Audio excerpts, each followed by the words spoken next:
Тым-тырыс бір әлемде Жетісу мен сырдың ортасында 1000 жылдық тарихты арқалаған бір көне шаһар өмір сүріпті.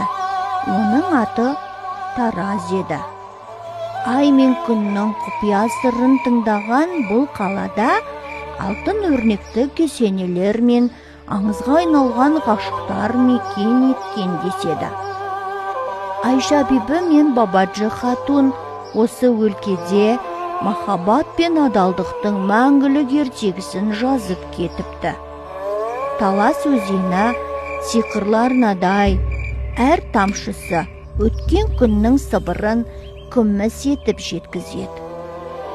Тараздың көшелерімен жел баяу еседі, ал әр кірпішінде батырлар мен ғалымдардың ізі қалған.